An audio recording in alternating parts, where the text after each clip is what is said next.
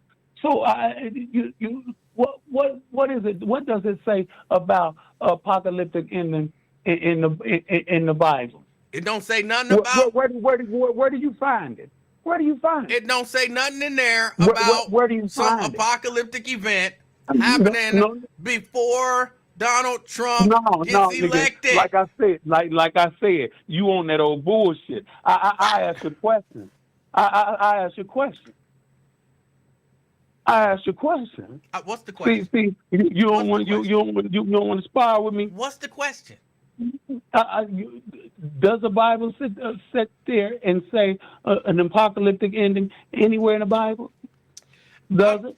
I'm not certain that those words actually appear I know that's not the word. I know it's not the word, but it's apocalyptic ending. Does it say? Again, I'm not certain that those words appear in that way. No, I know it don't appear that way. I know it. I can't quote it verbatim. Right. So you want me to say that it says something that it may or may not say. No. So you like I said, you on that old bullshit. What? And you got to wonder why. My answer to your question was I don't know that it says it in that way. I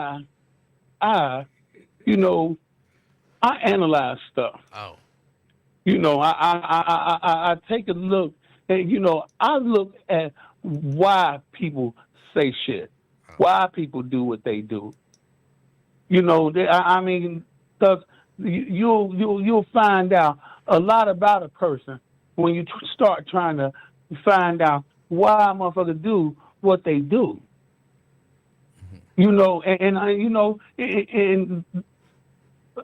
Messing with you for 5 years or so, I'm starting to figure you out. But I can't figure out what you and Nate, what y'all ending is. I can't figure that out. Cause see, like I said, you on that old bullshit, and everybody can hear that shit. What are you talking Everybody about? can hear that shit. Yeah, okay. Like I said, Ron. No, you share a lot of beliefs with the guy who set himself on fire. I'm definitely committed to the cause, but I ain't gonna set myself on fire. Well, that's good. That's good. Right there. Good. I can't dig in your ass on a weekly basis. I can't aggravate you, so and no Diddy. I'm getting ready to eat, man. That sounded Bye, very Diddy. Nigga. All right. That is Ron. He say I be making stuff up.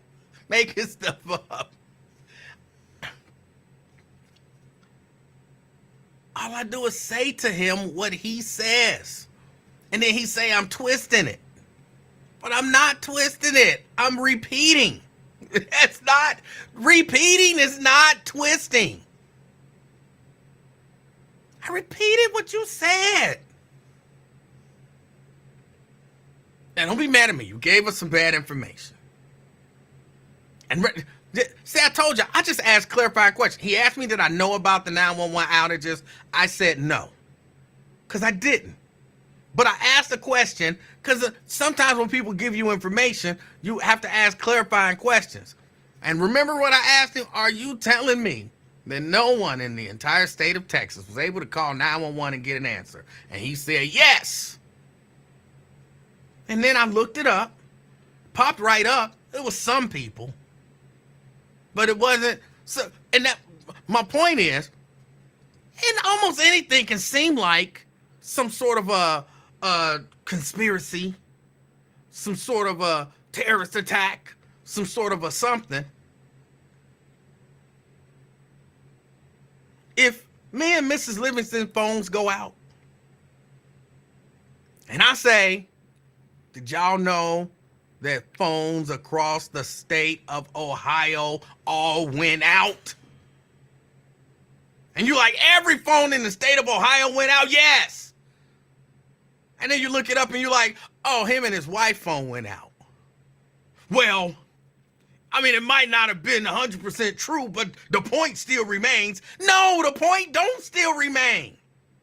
Whatever point you were trying to make doesn't remain once we recognize that you gave us bad information. So you trying to twist what I said? No, I'm just repeating what you said. I repeated what you said. It's not twisting.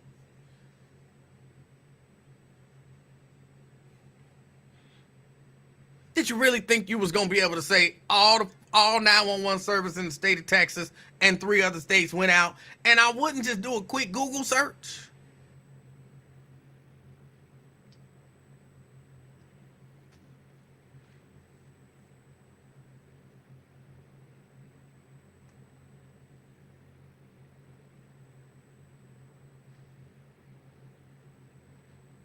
And I still contend that you believe a lot of things. You seem to believe a lot of things that this guy who set himself on fire believes. And you made it clear you were not intending on setting yourself on fire. Good. I'm happy. Because that was my point. I don't want you to set yourself on fire. I don't. I want you to be good.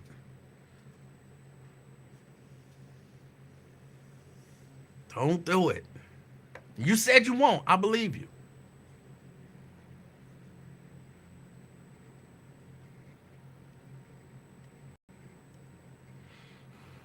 Y'all, I gotta get out of here. I gotta get out of here. I appreciate y'all hanging out with me. I gotta go get something to eat. And then hopefully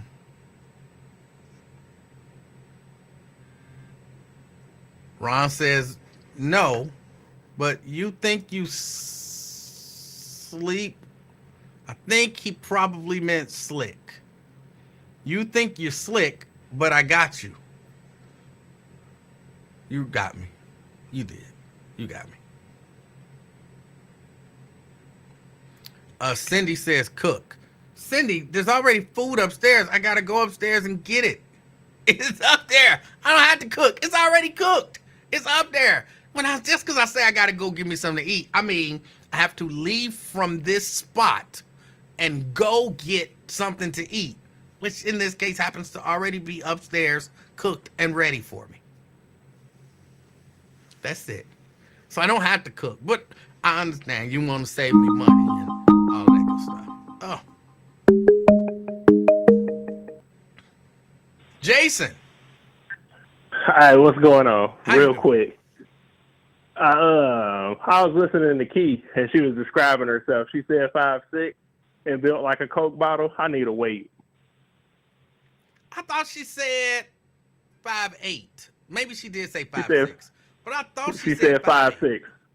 It was 5'6". I started paying attention when she was talking when she said that. Okay. 5'6", brown skin, Coke bottle. I need a weight. She could be lying.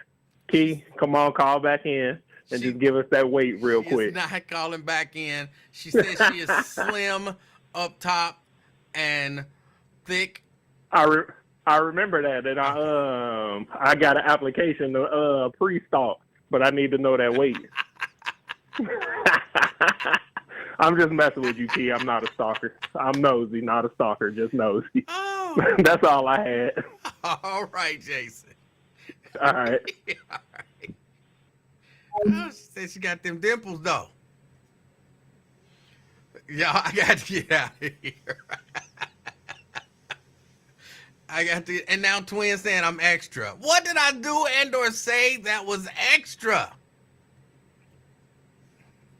I don't know that y'all know what it means to twist words or be extra. I don't know. I think y'all be confused about it. Somebody was asking, how do you sound tall? Or how do you sound brown? Or how do you sound like you got natural hair and all of that kind of stuff? It's hard to explain it. It's hard to explain it. But it's possible. That's all I'm saying. It's possible. You don't know it. You don't understand it. You whatever. But it's very possible. And as you can see, all of the things that she sounds like, that's what she says she is. Well, except the tall piece. I think his ear might have been a little off. I didn't hear tall. I heard average height. I heard brown skin, average height, natural hair.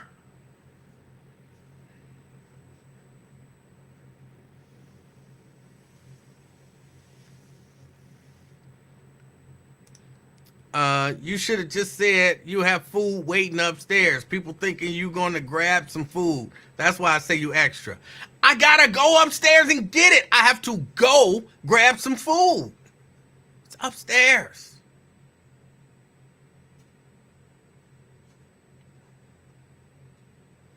It's upstairs. I don't. Okay, I have to go upstairs and grab some food. It's one word. I figure everybody know I'm in the basement. I wouldn't have to say upstairs because you know I'm probably going upstairs. I'm sorry.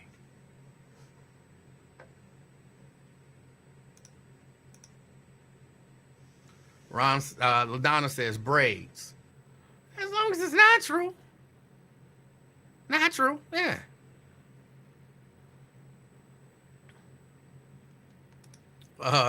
This guy say, all right, go work on the website.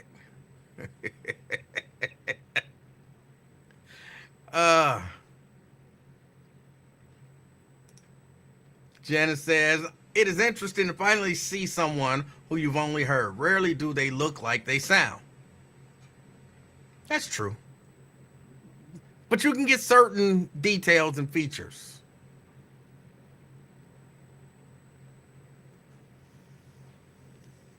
I think Myosha looks like she sounds. Janice, you look like you sound. Twin actually looks like he sounds. Ron, I don't think Ron looks like he sounds.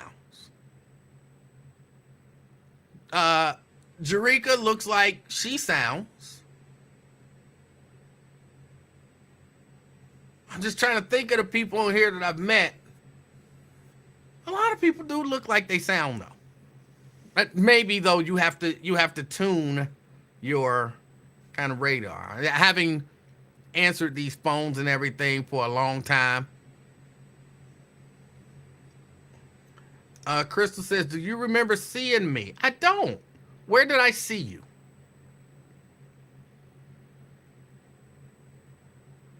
When and where did I see you? And I can't like click on your, I'm not on Facebook, I'm on this app. So I can't like click on your picture and see you or anything to refresh my memory. Where did I see you?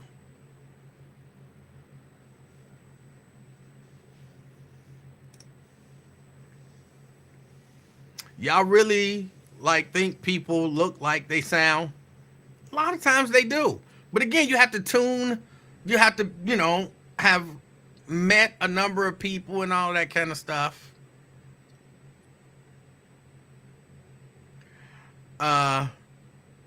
Fame sound different in person. Fame does. Well, he don't sound different in person to me, but he don't look like he sound. Fame does not look like he sounds. I know you remember seeing me. I remember seeing you, LaDonna. Yes, I do. Crystal says, I took pictures. I don't remember. I was so down there. There was so much going on and there was so much going wrong. Some of that live broadcast thing at Eli's barbecue is a little bit of a blur because I was focused on, because we didn't have a real internet signal. So I think we were using like my phone as an internet signal. So I was focused on that. I had the multiple cameras going, had the little baby kind of running around until Mrs. Livingston showed up to help out with that. So a lot of that stuff, I don't remember.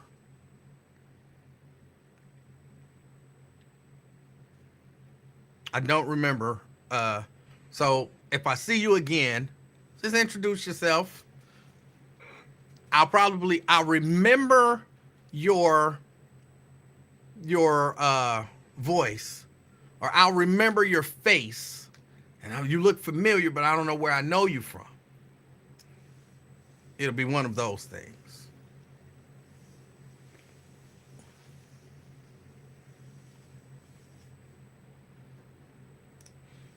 Oh, you met Mrs. Livingston and Lil Baby. Okay. All right.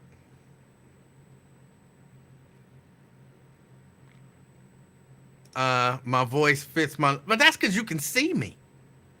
So you see me and hear me, so you put them all together. But if you couldn't tell by listening that Key sounds on the brown skin side, your ears ain't tuned yet. Your ears ain't tuned yet. He sounds like he has an unconventional hairline. It's because I do.